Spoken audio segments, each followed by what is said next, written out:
मैं दूरों आया चल के, तती तो शरणाई जियो। मैं आशा रखी चित में, मेरे सभे दुख गवाई जियो। सोह कौ टल गुर सेविय, अहनिस सहज सुपाई। दर्शन परसिय गुरु के, जन्म मरण दुख जाही। होवे सिवतख समदी, नूर अरसों कुरसों चटिए। तुद डिठे सच्चे पातशाह, माल जन्म जन्म दी कटिए। सज्जन सच्चा पातशाहो, सिर साहांद साहो। जिस पास बैठिया सोही है, सबना दा विसाहो। सतनाम श्री वाहिगुरु जी, जैत श्री महला पंजवा। वार श्लोका नाल, एक ओंकार सतगुर प्रसाद। श्लोक आद पूरन मद पूरन, अंत पूरन परमेश्वर है। सिमरंत संत सर्वत्र रमणं, नानक अगनासन जगदीश्वर है। आद पूरन मद पूरन, अंत पूरन परमेश्वर है। सिमरंत संत सर्वत्र रमणं, नानक अगनासन जगदीश्वर है। पेखन सुनन सुनावनो, मन में दृढ़िय साच। पूर रह्यो सर्वत्र में, नानक हर रंग राच। पौड़ी हर एक निरंजन गाइय, सब अंतर सोई। करण कारण समरथ प्रभ, जो करे सो होई। खिन में थाप उथाप दा, तिस बिना नहीं कोई। खंड ब्रह्मांड पताल दीप, रविया सब लोई। जिस आप बुझाई सो बुझसी,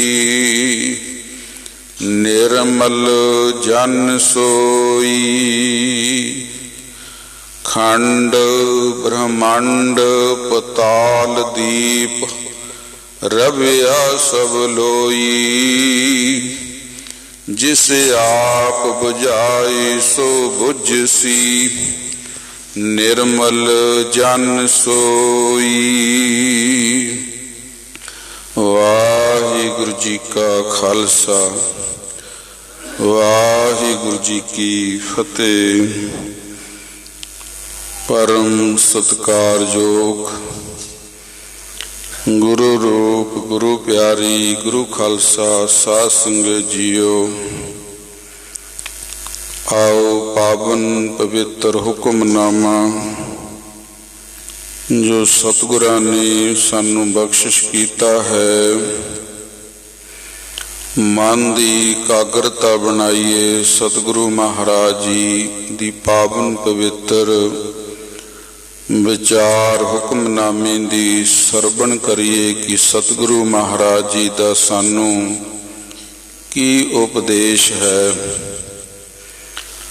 श्री गुरु अर्जन देव महाराज जी ने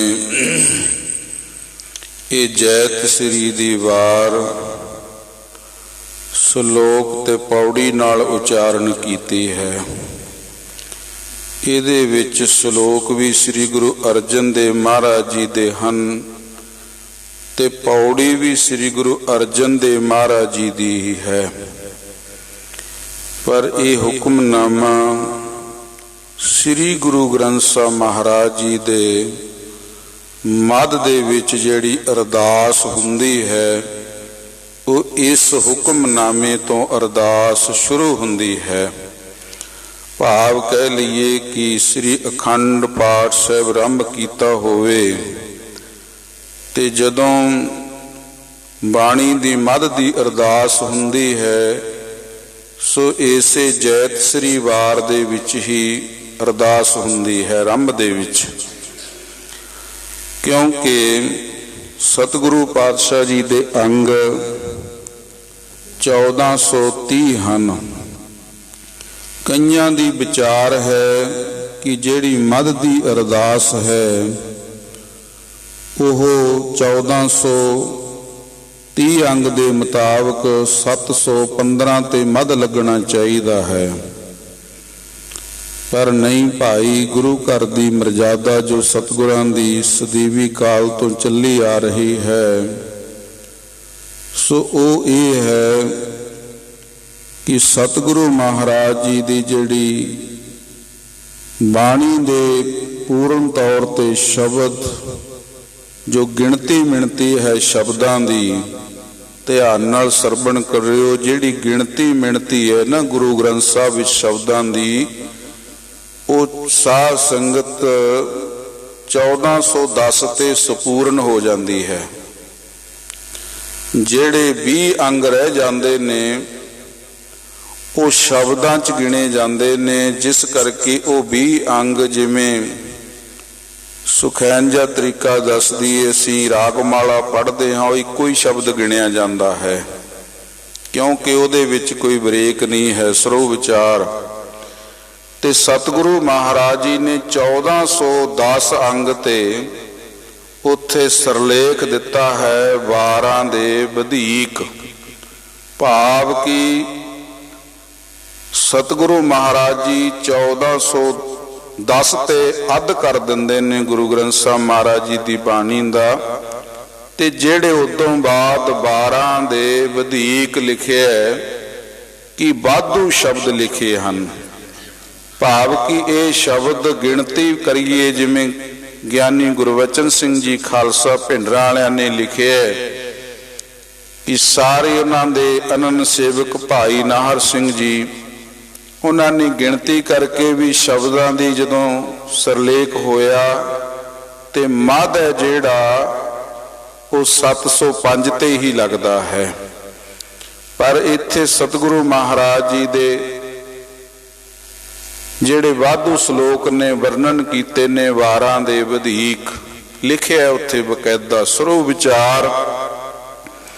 ये जैत श्री दी वार गुरमुख प्यारिओ मरगत ते कथा हुंदी है। इसदी प्राणी चढ़ाई कर जावे ये 10 दिनां दी कथा है। 2 श्लोकां दी रोज कथा हुंदी है मरे हुए प्राणी दे निमित्त, क्योंकि कांसी तो पंडित श्री गुरु अर्जन देव महाराज जी दे जदों चरना च आया, बड़ा विद्वान सी, पढ़िया लिखिया सी, इहने कुछ विचारां सतगुरु पातशाह दे चरनां दे विच रखियां।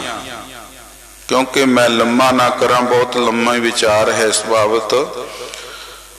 उन्हें जदों विचारा रखियां कि जिमें शूदर है उन्होंने 40 दिन ਬਾਦ ਮੁਕਤੀ ਦਾ ਵਰਣਨ ਕੀਤਾ ਹੈ ਹਿੰਦੂ ਮਤ ਗ੍ਰੰਥਾਂ ਦੇ ਵਿੱਚ। ਸੋ ਕਿਸੇ ਨੂੰ 17 ਦਾ ਤੇ ਪੰਡਿਤ ਨੂੰ 12 ਦਾ। ਪੰਡਤ ਦੀ ਗਤੀ 12 ਦਿਨਾਂ ਬਾਅਦ ਗਿਣੀ ਹੈ। ਤੇ ਧੰਨ ਸ੍ਰੀ ਗੁਰੂ ਅਰਜਨ ਦੇਵ ਮਹਾਰਾਜ ਜੀ ਨੇ ਕਹਿਣਾ ਕੀਤਾ ਕਿ ਸਾਡੇ ਗੁਰਸਿੱਖ ਸਿਰਲੇਖ ਨੇ, ਉੱਚੇ ਨੇ, ਇਸ ਕਰਕੇ ਅਸੀਂ ਤਾਂ ਦੁਸਹਿਰਾ ਰੱਖਾਂਗੇ, 10ਵੇਂ ਦਿਨ ਹੀ ਭੋਗ ਪਾਵਾਂਗੇ।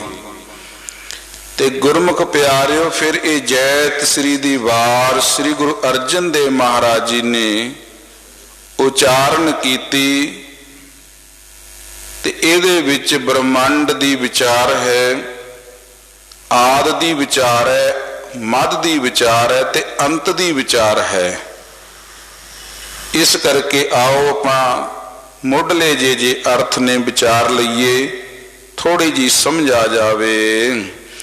ਜੈਤ ਸ੍ਰੀ ਮਹੱਲਾ ਪੰਜਵਾਂ। ਵਾਰ ਸ਼ਲੋਕਾਂ ਨਾਲ। ਇੱਕ ਓੰਕਾਰ ਸਤਿਗੁਰ ਪ੍ਰਸਾਦ। ਸਤਿਗੁਰੂ ਮਹਾਰਾਜ ਜੀ ਪੰਚਮ ਪਾਤਸ਼ਾਹ ਜੈਤ ਸ੍ਰੀ ਰਾਗ ਵਿੱਚ ਸ਼ਬਦ ਉਚਾਰਨ ਕੀਤਾ। ਪੰਚਮ ਪਾਤਸ਼ਾਹ ਜੀ ਨੇ ਇਸ ਵਾਰ ਦੇ ਸ਼ਲੋਕਾਂ ਨਾਲ ਸੰਪੂਰਨ ਹੈ, ਨਾਲ ਪੌੜੀ ਲਾ ਕੇ। ਸੋ ਇਹ ਬਾਣੀ ਸ੍ਰੀ ਗੁਰੂ ਅਰਜਨ ਦੇਵ ਮਹਾਰਾਜ ਜੀ ਦੀ ਹੈ। ਸ਼ਲੋਕ ਤੇ ਪੌੜੀਆਂ ਸ੍ਰੀ ਗੁਰੂ ਅਰਜਨ ਦੇਵ ਮਹਾਰਾਜ ਜੀ ਦੀਆਂ ਹਨ। ਸਤਿਗੁਰੂ ਮਹਾਰਾਜ ਜੀ ਇੱਕੋ ਓੰਕਾਰ, ਇੱਕ ਵਾਹਿਗੁਰੂ, ਸਾਰਾ ਉਹਦਾ ਪਸਾਰਾ, ਸਤ ਸਦੀਵੀ ਕਾਲ, ਗੁਰ ਉਸ ਦੀ ਰਹਿਮਤ ਕਿਰਪਾ, ਪ੍ਰਸ਼ਾਦ ਬਖਸ਼ਿਸ਼। ਸ਼ਲੋਕ ਵਰਣਨ ਕਰਦੇ ਕਹਿੰਦੇ ਨੇ, ਆਦਿ ਪੂਰਨ, ਮੱਧ ਪੂਰਨ, ਅੰਤ ਪੂਰਨ ਪਰਮੇਸ਼ਰ ਹੈ। ਇੱਕ ਹੋਰ ਦਸੀਏ, ਬਹੁਤ ਡੂੰਘਾ ਸਵਾਲ ਹੈ ਤੇ ਹੈ ਸੁਖੈਨ ਜਿਹਾ।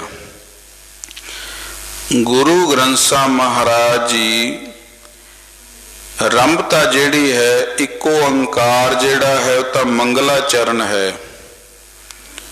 ਤੇ ਗੁਰੂ ਗ੍ਰੰਥ ਸਾਹਿਬ ਆਰੰਭ ਜਦੋਂ ਕਰਿਆ ਤਾਂ ਸੱਸੇ ਅੱਖਰ ਤੋਂ ਹੋਇਆ ਹੋਇਆ। ਤੇ ਜਿਹੜੀ ਸਮਾਪਤੀ ਹੈ ਨਾ ਸਾਰੀ, ਉਹ ਵੀ ਸੱਸੇ ਅੱਖਰ ਤੇ ਜਾ ਕੇ ਹੁੰਦੀ ਹੈ। ਇਸ ਨੂੰ ਤਾਂ ਸਮਝਾਇਆ, ਦੱਸਣਾ ਕੀਤਾ ਹੈ। ਇੱਥੇ ਸਤਿਗੁਰੂ ਮਹਾਰਾਜ ਜੀ ਜੋ ਵਿਚਾਰ ਦੇ ਰਹੇ ਨੇ, ਉਸ ਮੁਤਾਬਕ ਹੀ ਗੁਰੂ ਗ੍ਰੰਥ ਸਾਹਿਬ ਮਹਾਰਾਜ ਜੀ ਦੀ ਆਰੰਭਤਾ ਸੱਸੇ ਅੱਖਰ ਤੋਂ ਹੈ, ਸਤਨਾਮ ਤੋਂ। ਤੇ ਸਮਾਪਤੀ 18, 10, 20 ਤੇ 10, 20 ਤੇ ਸਮਾਪਤੀ ਹੈ। ਸੱਸਾ ਅੱਖਰ ਸਮਾਪਤੀ ਤੇ ਵਰਤਿਆ ਸਤਿਗੁਰਾਂ ਨੇ। ਸੋ ਆਓ, ਸਤਿਗੁਰੂ ਮਹਾਰਾਜ ਜੀ ਕਹਿੰਦੇ ਨੇ, ਆਦਿ ਪੂਰਨ, ਉਹ ਪਰਮੇਸ਼ਰ ਭਰੀਪੂਰਨ। ਇਹ ਸ੍ਰਿਸ਼ਟੀ ਸਾਜਣ ਤੋਂ ਪਹਿਲਾਂ ਵੀ ਪੂਰਨ ਸੀ। ਮੱਧ ਪੂਰਨ, ਮੱਧ ਕਹਿੰਦੇ ਨੇ ਵਿਚਾਲੇ ਹਿੱਸੇ ਨੂੰ, ਤੇ ਵਿਚਾਲੇ ਵੀ ਪੂਰਨ ਸੀ। ਅੰਤ ਪੂਰਨ ਪਰਮੇਸ਼ਰ ਹੈ। ਸਤਿਗੁਰੂ ਪਾਤਸ਼ਾਹ ਕਹਿੰਦੇ ਅੰਤ ਅਖੀਰ 'ਚ, ਅੰਤ ਵੇਲੇ ਵੀ ਜਦੋਂ ਪ੍ਰਕਿਰਤੀ ਦੀ ਸਮਾਪਤੀ ਹੋਵੇਗੀ ਤਾਂ ਵੀ ਪੂਰਨ ਹੋਵੇਗੀ। ਇਸ ਕਰਕੇ ਉਹ ਆਦਿ ਵੀ ਪੂਰਨ ਹੈ, ਮੱਧ ਵੀ ਪੂਰਨ ਹੈ, ਅੰਤ ਵੀ ਪੂਰਨ ਹੈ। ਭਾਵ ਤਿੰਨੇ ਕਾਲਾਂ ਦੇ ਵਿੱਚ ਉਹ ਵਾਹਿਗੁਰੂ ਪਰਮੇਸ਼ਰ ਭਰੀਪੂਰਨ ਹੈ। ਸਿਮਰੰਤ ਸੰਤ ਸਰਬੱਤਰ ਰਮਣੰ, ਨਾਨਕ ਅਗਨਾਸਨ ਜਗਦੀਸ਼ੁਰ ਹੈ। ਅਗਨਾਸਨ ਕਹਿੰਦੇ ਨੇ ਪਾਪਾਂ ਨੂੰ, ਕਹਿੰਦੇ ਪਾਪਾਂ ਨੂੰ ਖਤਮ ਕਰਨ ਵਾਲਾ ਉਹ ਪਰਮੇਸ਼ਰ ਵਾਹਿਗੁਰੂ। ਗੁਰਦੇਵ ਪਾਤਸ਼ਾਹ ਜੀ ਕਥਨ ਕਰਦੇ ਨੇ, ਸਿਮਰੰਤ ਸੰਤ ਸਰਬੱਤਰ ਰਮਣੰ। ਸਤਿਗੁਰੂ ਪਾਤਸ਼ਾਹ ਨਾਨਕ ਅਗਨਾਸਨ ਜਗਦੀਸ਼ੁਰ ਹੈ ਕਿ ਉਹ ਵਾਹਿਗੁਰੂ ਪਰਮੇਸ਼ਰ ਜਿਹੜਾ ਪਾਪਾਂ ਨੂੰ ਖਤਮ ਕਰ ਦਿੰਦਾ ਹੈ। ਗੁਰਦੇਵ ਪਾਤਸ਼ਾਹ ਜੀ ਕਥਨ ਕਰਦੇ ਕਹਿੰਦੇ ਨੇ, ਸਰਬੱਤਰ ਰਮਣੰ, ਜਿਹੜੇ ਸਾਰੇ ਭਰੀਪੂਰਨ ਹੋ ਰਿਹਾ ਹੈ, ਉਸ ਦਾ ਸਿਮਰੰਤ ਸੰਤ, ਉਹਦਾ ਸਿਮਰਨ ਰੱਬ ਦੇ ਪਿਆਰੇ ਜਨ ਕਰਦੇ ਹਨ।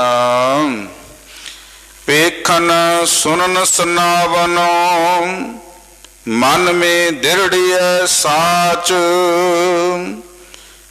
ਵੇਖਣ ਦੇਖਣਾ, ਸੁਣਨ ਸੁਣਨਾ, ਸੁਨਾਵਨੋਂ ਬੋਲਣਾ।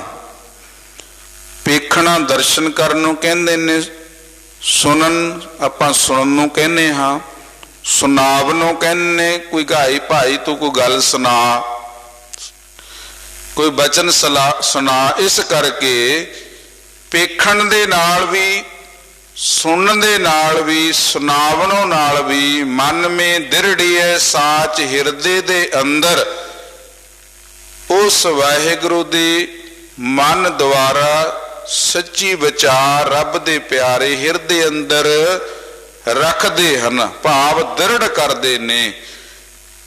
ਕਈਆਂ ਨੂੰ ਦਰਸ਼ਨ ਹੋਏ ਬਾਬਾ ਨਾਮਦੇਵ ਜੀ, ਭਗਤ ਨਾਮਦੇਵ ਜੀ, ਵੇਖਣ ਦੇ ਨਾਲ ਦੇਖਣ ਨਾਲ ਹੋ ਗਈ। ਤੇ ਕਈਆਂ ਨੂੰ ਸੁਣਿਆ ਸਿੱਧ ਪੀਰ ਸੁਰਨਾਥ, ਸੁਣਨ ਦੇ ਨਾਲ ਸਿੱਧੀ ਪ੍ਰਾਪਤ ਹੋ ਗਈ।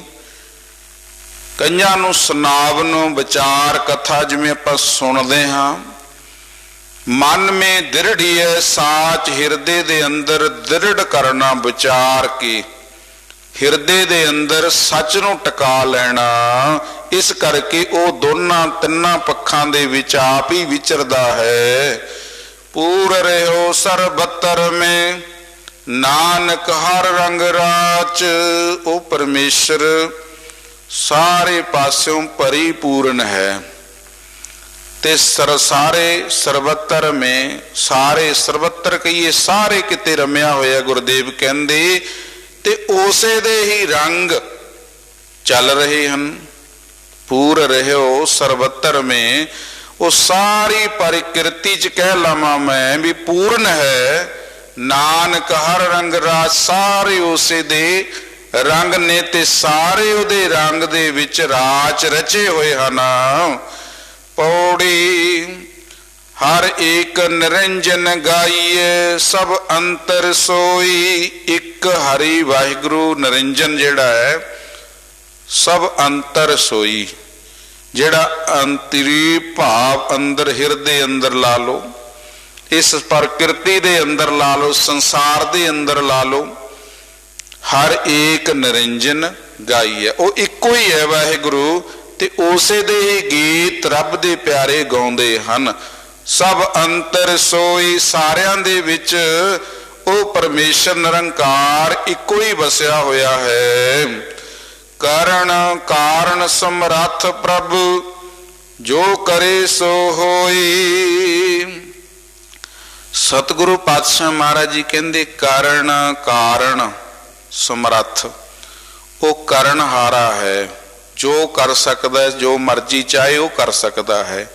ਤੇ ਕਾਰਨ ਰਚਨਾਹਾਰਾ ਵੀ ਉਹੀ ਹੈ ਤੇ ਸਮਰੱਥ ਪ੍ਰਭ, ਸਾਰਿਆਂ ਵਿੱਚ ਭਰੀਪੂਰਨ ਸਮਰੱਥ ਵੀ ਉਹ ਆਪ ਹੈ। ਜੋ ਕਰੇ ਸੋ ਹੋਈ, ਜੋ ਵਾਹਿਗੁਰੂ ਕਰਦਾ ਹੈ ਗੁਰਦੇਵ ਪਾਤਸ਼ਾਹ ਕਹਿੰਦੇ ਉਹੀ ਹੁੰਦਾ ਹੈ, ਉਹ ਤੋਂ ਬਿਨਾ ਤਾਂ ਪੱਤਾ ਵੀ ਨਹੀਂ ਹਿਲਦਾ। ਖਿਨ ਮੇ ਥਾਪ ਉਹ ਥਾਪਦਾ ਤਿਸ ਬਿਨ ਨਹੀਂ ਕੋਈ। ਗੁਰਮੁਖ ਪਿਆਰਿਓ, ਸਤਿਗੁਰੂ ਪਾਤਸ਼ਾਹ ਜੀ ਕਹਿੰਦੇ ਖਿਨ ਮੇ ਥਾਪ ਉਹ ਥਾਪਦਾ। ਖਿਨ ਕਹਿੰਦੇ ਨੇ ਅੱਖ ਦੇ ਫੁਰਕੇ ਜਿੰਨਾ ਅੱਖ ਸਮਾਂ ਲੱਗਦਾ। ਖਿਨ ਮੇ ਥਾਪ ਉਹ ਥਾਪਦਾ, ਖਿਨ ਦੇ ਵਿੱਚ ਉਹ ਸਾਰੀ ਪ੍ਰਕਿਰਤੀ ਦੀ ਰਚਨਾ ਕਰ ਦਿੰਦਾ ਹੈ ਤੇ ਖਿਨ ਵਿੱਚ ਉਹ ਸਮਾਪਤੀ ਕਰ ਦਿੰਦਾ। ਖਿਨ ਮੇ ਥਾਪ ਰਚਨਾ ਕਰ ਦਿੱਤੀ, ਉਹ ਥਾਪ ਦਾ ਮਿਟਾ ਦਿੰਦਾ। ਤਿਸ ਬਿਨ ਨਹੀਂ ਕੋਈ, ਉਹ ਤੋਂ ਬਗੈਰ ਹੋਰ ਕਿਸੇ ਵਿੱਚ ਤਾਕਤ ਨਹੀਂ ਕਿ ਉਹ ਮਿਟਾ ਦੇਵੇ ਤੇ ਬਣਾ ਦੇਵੇ। ਕਿ ਕੇਵਲ ਤੇ ਕੇਵਲ ਗੁਰੂ ਅਰਜਨ ਪਾਤਸ਼ਾਹ ਕਹਿੰਦੇ ਪਰਮੇਸ਼ਰ ਵਿੱਚ ਹੈ, ਉਹ ਖਿਨ ਵਿੱਚ ਥਾਪਦਾ ਤੇ ਖਿਨ ਵਿੱਚ ਉਹ ਥਾਪਦਾ ਮਿਟਾ ਦਿੰਦਾ ਹੈ। ਖੰਡ ਬ੍ਰਹਮੰਡ ਪਤਾਲ ਦੀਪ ਰਬਿਆ ਸਭ ਲੋਈ। 9 ਖੰਡ ਗਿਣੇ ਜਾਂਦੇ ਆ ਤੇ ਗੁਰਮੁਖ ਪਿਆਰਿਓ 9 ਖੰਡਾਂ ਦੇ ਵਿੱਚ 9 ਖੰਡ ਕੀ ਨੇ, ਸੋ ਸਮਾਂ ਨਹੀਂ ਮੇਰੇ ਕੋਲ। 9 खंड 9 हिस्से ने पृथ्वी दे धरती दे, ते साध संगत 9 हिस्सियां विच ये धरती है। ते इस करके गुरदेव पातशाह कहंदे 9 खंड ने जेड़े, उन्हां विच खंड ब्रह्मंड पताल दीप रविया सब लोई। ब्रह्मंड की है, पहला विचार करते सी कि जेड़ा ब्रह्मंड कहंदे हां, इस संसार पैदा होने तो पहला एक सोने का कहंदे आंडा सी, गोल। ब्रह्मंड कहंदे ने गुलाई नूं, गोल नूं। कहंदे सोने का आंडा सी, वो कई हजारां वर्ष साल इदां ही रहा। यह है तो डूंगी विचार, पर मैं सीधा जी तुहानूं दस रहा। पर कहंदे जदों फुटिया ते 7 आकाश बने ते 7 पताल बने। मुसलमानी मत अनुसार 14 तलब गिणदे ने। सरो विचार, ब्रह्मंड कहंदे ने गलाई नूं, गोल नूं। गुरदेव पातशाह कहंदे 9 खंडां विच धरती खिंडगी। खंड ब्रह्मंड, आकाश ते पताल। पताल दीप रविया, पताल आ गए।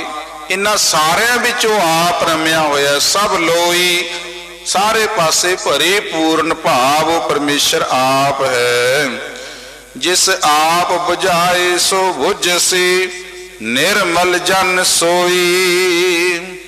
गुरदेव पातशाह कहंदे जिहदे उत्ते वाहिगुरू किरपा करे, ओदे ही कर्म निर्मल हुंदे ने। ओही जन निर्मल कर्मां द्वारा सोझी पाउंदा है। जिस आप बुझाए, जिसनूं आप बुझा दिंदा है, सोझी आ जाती है। ओही जस वाहिगुरू दा गाउंदा है, निर्माणता धारण करके मैं मेरी होमी ईरखा द्वैत छड्ड के ते अपने कर्म निर्मल करके। सतगुरु पातशाह कहंदे जिस आप बुझाए सो बुझसी, निर्मल जन सोई। निर्मल कर्म करदा है जेड़ा, उसे नूं वाहिगुरू आप अपनी सारे ज्ञाता दी सोझी बख्शिश करदा है। सो इस करके आओ सारियां ते किरपा रखण सतगुरु जी। सतगुरु महाराज जी दी कथा बहुत वड्डी सी, पर आपां थोड़े जे समय च समाप्त कीती है, क्योंकि गहां पंडित ने जिहड़े अरलाप सतगुरु नाल कीते, जिवें उन्हें सूदरां नूं 40 दिनां बाद मुक्ति, वैस नूं 17 दिनां बाद आत, साध संगत ते पंडित नूं 12 दिनां बाद मुक्ति, ते श्री गुरु अर्जन देव महाराज जी कहंदे भाई साडे तां गुरसिखां च दशहरा होवेगा, 10वें दिनी मुक्ति मिलेगी। ये वार दी उदों पंडित दे नाल वार लात होण ते ये वार उचारण कीती सी। सो आओ इन्नियां बेनतियां प्रवान करनियां। सतगुरु महाराज जी सारियां ते किरपा दा हथ रखण। गुरु पातशाह महाराज जी दी पावन ते पवित्र बाणी बहु वचन है। जे कहिए कि वाहिगुरु दी महिमा वडियाई कर लवांगे, नहीं भाई। गुरु वाणी दी, गुरबाणी दी विचार आपां नहीं कर सकते। अपने विच कोई समर्था ताकत नहीं है, क्योंकि साहब सब तो उच्चा ते श्रेष्ठ है। आपां उस मालक परमेश्वर परमात्मा दी विचार नहीं कर सकते। अपना तां इन्ना ही काम है कि जिवें अग लगी जंगल नूं, लोग बुझाउण लगे ते चिड़ी भी विचारी चुंझ भर के उहदे विच सिੱਟਣ लग गई। चिड़ी नूं कहंदे भी तूं तां चुंझ भर के जानी है, तेरी वाली पानी नाल की होना है? कहंदी होना तो कुछ नहीं, पर जदों इन्हां दा हिसाब किताब होवेगा उस लैन विच मैं भी होवांगी। सो अपना तो इन्ना की है, क्योंकि गुरु पातशाह जी की महिमा तो अपर अपार है। जीवा एक कवन गुण कही है, बेसुमार बेअंत स्वामी, तेरो अंत न किन्ही लही है। सो आपां भाई गुरु पातशाह महाराज किरपा करन, आपां नूं तां अपने चरनां नाल जुड़न दी ही ताकत बख्शण। सो आओ इन्नियां बेनतियां प्रवान। बेअंत भुलां हो गईयां होणगीयां, संगत ते गुरु महाराज जी बख्शण जोग ने। ਅੱਗੇ ਤੋਂ ਸਤਿਗੁਰੂ ਜੀ ਸਮਤ ਬਖਸ਼ਣ। ਦੂਸਰੀ ਬੇਨਤੀ ਹੈ ਭਾਈ ਬਹੁਤੇ ਹੀ ਸਤਿਕਾਰਯੋਗ ਭਾਈ ਸਾਹਿਬ ਭਾਈ ਗੁਰਮੇਜ ਸਿੰਘ ਜੀ ਤੇ ਭਾਈ ਸਾਹਿਬ ਭਾਈ ਮਲਕੀਤ ਸਿੰਘ ਜੀ, ਜਿਨ੍ਹਾਂ ਦੇ ਵੱਲੋਂ ਚਾਹ ਦਾ ਲੰਗਰ ਚੜ੍ਹਦੀ ਕਲਾ ਵਾਲੇ ਕਹਿ ਦਿੰਦੇ ਹਾਂ। ਸੋ ਇਹਨਾਂ ਪਰਿਵਾਰਾਂ ਵੱਲੋਂ ਚਾਹ ਦਾ ਲੰਗਰ ਹੈ, ਪਰ ਬੇਨਤੀ ਹੈ ਸੰਗਤਾਂ ਨੂੰ ਕਿ ਬਹੁਤ ਸਾਰਾ ਇੱਕ ਚੱਠਾ ਤਕਰੀਬਨ ਕੱਲ੍ਹ ਇੱਟਾਂ ਦਾ ਚੱਕਿਆ ਗਿਆ ਸੀ, ਹੋਰ ਪਈਆਂ ਹਨ। ਸਾਰੀ ਸੰਗਤ ਨੇ ਭਾਈ ਚਾਹ ਦਾ ਲੰਗਰ ਵੀ ਛਕਣਾ ਹੈ। ਉਦੋਂ ਪਹਿਲਾਂ ਪਾਕਾਰ ਸੇਵਾ ਆਪਣੇ ਹੱਥ ਸਫਲੇ ਕਰਨੇ ਹਨ। ਸੇਵਾ ਕਰਕੇ ਸਾਰੀਆਂ ਸੰਗਤਾਂ ਨੂੰ ਇਹ ਬੜੇ ਪਿਆਰ ਸਤਿਕਾਰ ਨਾਲ ਬੇਨਤੀ ਹੈ ਕਿ ਉਹ ਇੱਟਾਂ ਦੀ ਸੇਵਾ ਜਿਵੇਂ ਕੱਲ੍ਹ ਕੀਤੀ ਸੀ ਅੱਜ ਵੀ ਭਾਈ ਕਰਨੀ ਹੈ। ਵੱਧ ਤੋਂ ਵੱਧ ਆਪਾਂ ਇੱਟਾਂ ਉਹ ਜਗ੍ਹਾ ਵਿਹਲੀ ਕਰਨੀ ਹੈ। ਇਸ ਕਰਕੇ ਬੜੇ ਪਿਆਰ ਸਤਿਕਾਰ ਨਾਲ ਸੰਗਤ ਨੂੰ ਭਾਈ ਬੇਨਤੀ ਹੈ ਜ਼ਰੂਰ ਸੇਵਾ ਇੱਟਾਂ ਦੀ ਕਰਕੇ ਜਾਇਓ। ਤੇ ਚਾਹ ਦਾ ਲੰਗਰ ਹੈ ਤੇ ਉਹ ਵੀ ਭਾਈ ਜ਼ਰੂਰ ਛਕ ਕੇ ਜਾਣਾ। ਗੁਰਮੁਖ ਪਿਆਰਿਆਂ ਵੱਲੋਂ ਚਾਹ ਦਾ ਲੰਗਰ ਤਿਆਰ ਕੀਤਾ ਗਿਆ। ਸੋ ਆਓ ਇੰਨੀਆਂ ਬੇਨਤੀਆਂ ਪ੍ਰਵਾਨ। ਭੁੱਲ ਚੁੱਕ ਦੀ ਖਿਮਾ ਅਖੀਰਲੀ ਲੈਣ ਪੜ੍ਹ ਕੇ ਸਮਾਪਤੀ ਕਰੀਏ।